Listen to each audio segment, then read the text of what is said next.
sebuah pinggiran kota yang terlupakan, berdiri bangunan rumah sakit tua yang telah terbengkalai selama bertahun-tahun, dengan dinding-dinding yang retak dan berdebu, ruang-ruang yang pernah dipenuhi oleh riuhnya aktivitas medis, suara derap langkah para dokter dan perawat.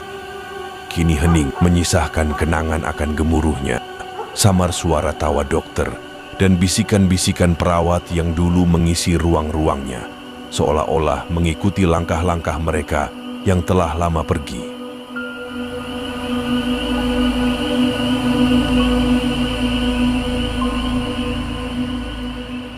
Hingga pada suatu malam sekelompok mahasiswa kedokteran terdiri dari Icha, Rina, dan Maya memutuskan untuk melakukan penelitian malam di sana tanpa menyadari bahwa mereka telah memasuki tempat yang tak terduga dan mungkin berbahaya. Rina, apa kalian yakin kita harus melakukan ini? Rumah sakit ini sudah lama ditinggalkan dan terkenal angker. Icha, tapi itu hanya mitos belaka, Rina. Kita tidak boleh percaya begitu saja pada cerita-cerita seram itu. Rina, meskipun begitu, aku merasa ada sesuatu yang tidak beres di sini. Bukan hanya cerita-cerita seram, tapi juga perasaan aneh yang aku rasakan. Icha, tenang saja. Kita hanya ingin mencari data untuk tugas akhir kita. Tidak akan ada yang terjadi. Lagian tempat ini kan berada tidak jauh dari kota. Jadi kalian berdua jangan pikir yang aneh-aneh, kata Icha. Maya, iya Icha, aku setuju dengan Rina. Aku juga merasa tidak nyaman. Apa tidak ada cara lain untuk mendapatkan data yang kita butuhkan? Rina, benar Icha, kita harus tetap fokus pada tujuan kita. Ayo masuk dan selesaikan tugas ini dengan cepat. Lawan rasa takut kalian. Tugas ini penting untuk kelulusan kita. Mereka pun memasuki bangunan yang gelap dengan penuh keberanian dan keyakinan, membawa peralatan penelitian dan kamera untuk merekam setiap detail sudut bangunan itu yang dipenuhi oleh aura mistik. Baru saja mereka memulai, tiba-tiba lampu-lampu berkedip dan seketika suasana menjadi mencekam. Rina, ada apa ini? Kenapa tiba-tiba lampu-lampu mati? Icha, mungkin ada gangguan listrik, tetapi tunggu, apa itu suara tangisan?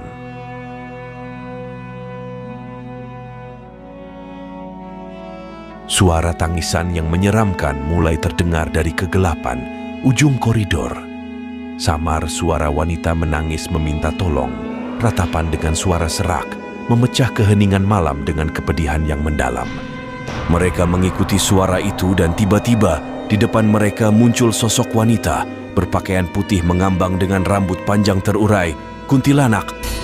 Penampakan kuntilanak menyeramkan muncul di hadapan mereka, kadang-kadang menangis dengan suara yang menusuk, sesekali diselingi oleh tawa seram yang menggigilkan.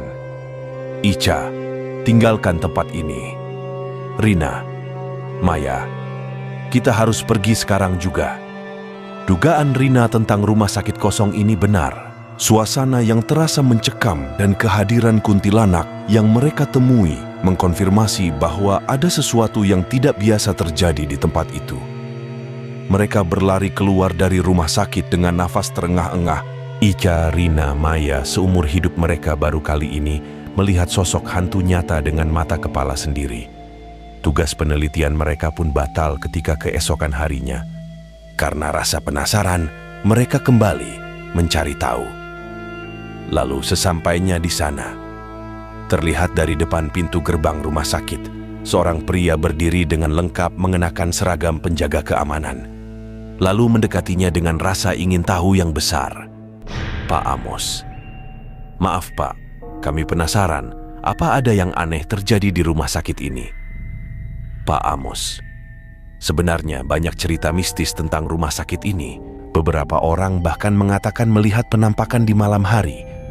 Mereka pun menceritakan peristiwa yang dialaminya semalam. Icha, Pak Amos, Anda tidak akan percaya apa yang kami lihat di rumah sakit ini tadi malam. Rina, Maya, ya benar, itu benar-benar sosok kuntilanak Pak Amos. Kami ketakutan. Sontak Pak Amos kaget mendengar cerita dari Icha, Maya, dan Rina, apa yang kalian lakukan datang ke sini malam-malam?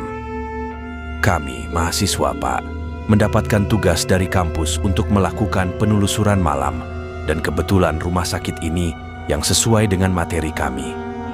Sungguh di luar dugaan, Pak, apa yang kami temui semalam tidak pernah terbayangkan sebelumnya.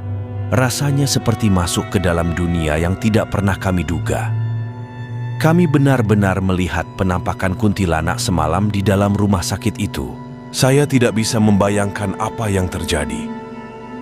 Tapi saya mendengar suara kuntilanak terdengar seolah ingin menyampaikan pesan yang penting.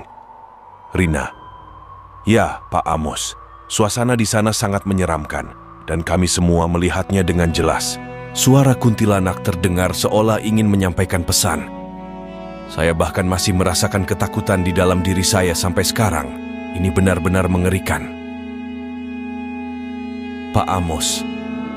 Astaga, saya selalu mendengar cerita-cerita seram tentang rumah sakit itu, tapi saya tidak pernah membayangkan bahwa itu nyata.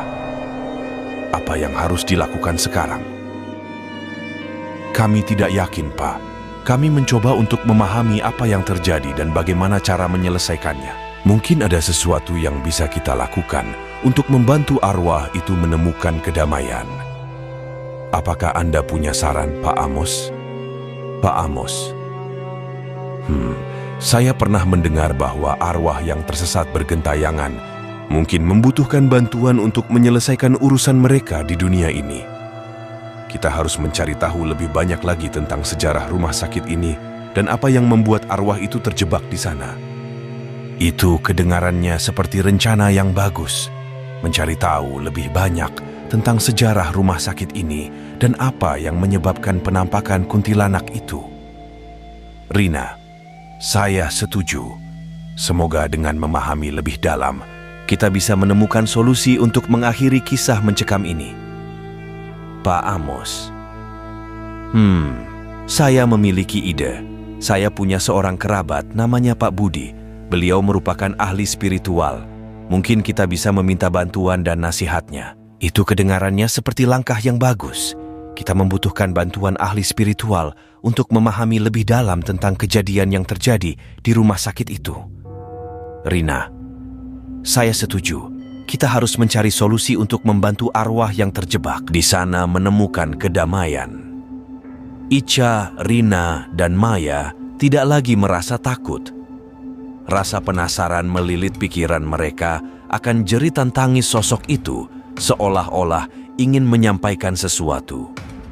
Maka dari itu, ketiga mahasiswa memutuskan untuk mencari tahu lebih lanjut tentang kejadian yang mereka alami. Singkat cerita, Pak Budi, Ica, Rina, Maya, apa yang seharusnya dilakukan sekarang? Pak Budi, kita harus menemukan alasan di balik kemunculan kuntilanak tersebut. Mungkin ada rahasia yang tersembunyi di dalam rumah sakit itu. Mereka kembali ke rumah sakit dengan tekad untuk membongkar rahasia di balik penampakan kuntilanak. Dengan bantuan alat-alat paranormal dan pengetahuan yang mereka miliki, mereka mulai menyelidiki setiap sudut bangunan. Ica, ini adalah ruang operasi. Apa yang bisa terjadi? Rina, mungkin ada pasien yang meninggal di sini dengan penyesalan yang belum terpenuhi, seperti yang dikatakan Pak Budi. Rina, menemukan lembaran berkas tua terselip di laci balik lemari kayu lapuk. Sepertinya ini catatan medis. Seorang wanita di mana di situ tertulis nama Siti Rahayu. Lihat, dia meninggal karena kecelakaan mobil di depan rumah sakit ini. Maya, tapi kenapa dia masih gentayangan di sini? Apakah ada yang belum terselesaikan? Pak Budi, mungkin ada rasa penyesalan atau keinginan yang terbengkalai. Saya akan mencoba berkomunikasi dengan arwahnya untuk mencari tahu. Ica, tapi bagaimana caranya?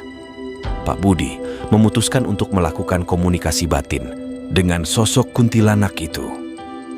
Dengan hati-hati, ia menghubungkan dirinya dengan alam gaib untuk mendengarkan pesan yang ingin disampaikan oleh Siti Rahayu demi mengakhiri penantian panjang sang arwah yang terlantar itu. Pak Budi, Saya merasakan kehadiran arwah Siti Rahayu. Dia ingin menyampaikan pesan kepada orang tuanya agar memberinya pengampunan atas segala kesalahpahaman yang terjadi di masa lalu. Pak Budi pun berjanji akan menyampaikan pesan tersebut kepada kedua orang tua Siti Rahayu untuk memberikan kedamaian bagi arwah putri mereka. Pak Budi, kita perlu mencari informasi tentang keberadaan tempat tinggal orang tua Siti Rahayu. Kembali ke Pak Amos, penjaga rumah sakit itu. Pak Budi, maaf mengganggu Pak Amos. Kami ingin mencari tahu informasi tentang tempat tinggal Siti Rahayu, seorang pasien yang meninggal di sini. Oh, Siti Rahayu. Tentu saya ingat. Dia seorang wanita muda yang meninggal akibat kecelakaan mobil tepat di depan rumah sakit ini. Seingat saya, rumahnya berada di desa sebelah timur dari sini. Apakah Anda bisa memberikan alamatnya kepada kami? Pak Amos, tentu saja saya akan tuliskan alamatnya untuk kalian. Kami sangat berterima kasih atas bantuannya, Pak Amos. Kemudian mereka segera meninggalkan ruangannya untuk melanjutkan perjalanan menuju desa di mana tempat kediaman orang tua Siti Rahayu. Setelah menempuh perjalanan yang cukup jauh, Pak Budi, Ica, Rina, dan Maya, mereka akhirnya tiba di kampung, rumah orang tua Siti Rahayu. Maya, semoga nanti mereka mau mendengarkan kita. Ica, tapi bagaimana kalau mereka tidak percaya dengan apa yang kita sampaikan? Rina, kita harus berusaha memberikan bukti yang kuat dan meyakinkan mereka. Pak Budi, iya, tenang saja, kita berbicara dengan mereka dengan hati-hati dan penuh pengertian. Singkat cerita, setelah dipersilahkan masuk rumah orang tua Siti Rahayu dan duduk bersama di ruang tamu, Ica, Rina, Maya, beserta Pak Budi, seorang ahli spiritual, memperkenalkan diri mereka kepada orang tua Siti Rahayu. Mereka menjelaskan maksud dan tujuan kedatangan mereka. Pak Budi, maaf sebelumnya Pak. Saya datang kemari bersama adik-adik mahasiswa ini dengan maksud baik. Kami menemukan catatan tentang Siti Rahayu di rumah sakit di mana dia meninggal. Ingin menyampaikan pesan dari Siti Rahayu kepada Anda berdua. Maya, iya Pak. Siti Rahayu masih gentayangan karena ada hal yang belum terselesaikan dalam hidupnya. Dia ingin meminta maaf kepada Anda. Orang tua Siti Rahayu kaget mendengar cerita yang disampaikan oleh Maya. Bagaimana mungkin arwah anak saya bergentayangan? Terlihat wajah mereka berdua penuh keheranan. Maya dengan nada tegas menjawab, "Saya juga tidak percaya. Tapi inilah yang saya lihat bersama ketiga teman saya di rumah sakit." Siti Rahayu benar-benar menghampiri saya dengan pesan yang ingin disampaikan kepada Anda berdua. Benar Pak, bahkan Pak Budi, ahli spiritual, telah berkomunikasi dengan arwah anak Bapak, ucap Maya. Orang tua Siti Rahayu terkejut. Benarkah apa yang dikatakan arwahnya? Pak Budi bercerita dengan raut wajah meyakinkan, mengungkapkan bahwa arwah Siti Rahayu selama ini bergentayangan di antara dua dunia. Jika Bapak tidak memberikan dia pengampunan, maka arwah anak Bapak selamanya terjebak dan tersiksa di sana. Orang tua Siti Rahayu terguncang. Tidak, saya tidak bisa membiarkan itu terjadi. Pak Budi, tolong beritahu kami apa yang harus kami lakukan untuk memberikan pengampunan pada anak kami. Pak Budi, untuk membebaskan arwah Siti Rahayu, Anda perlu mengucapkan kata-kata pengampunan dengan tulus dalam hati dan memaafkannya atas segala kesalahannya semasa hidup. Orang tua Siti Rahayu setelah mendengarkan dengan hati terbuka, menunjukkan ekspresi campuran antara kesedihan dan penyesalan. Mereka merenung sejenak, membiarkan pesan dari putri mereka meresap dalam pikiran mereka.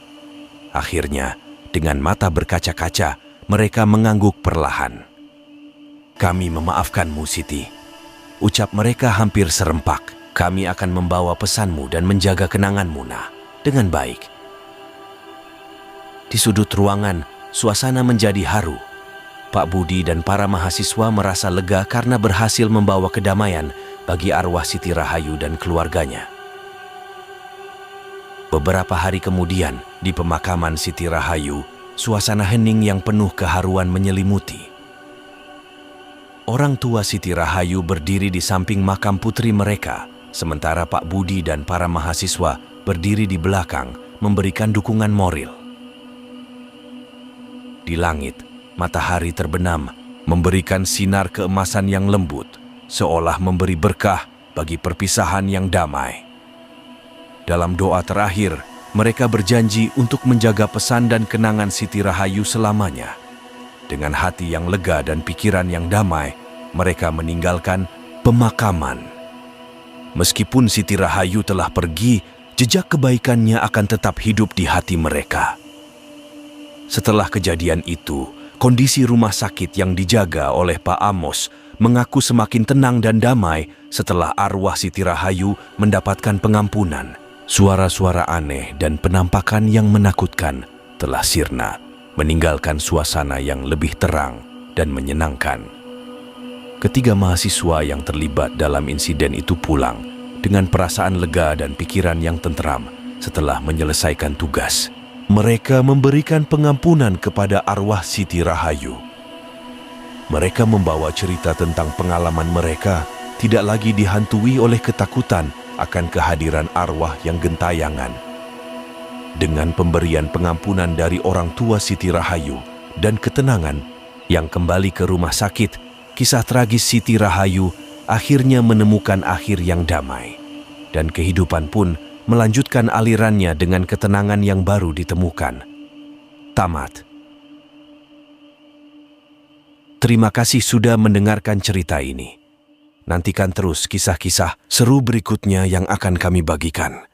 Jangan lupa untuk memberikan like, komentar, dan subscribe agar tidak ketinggalan update kisah-kisah menarik lainnya.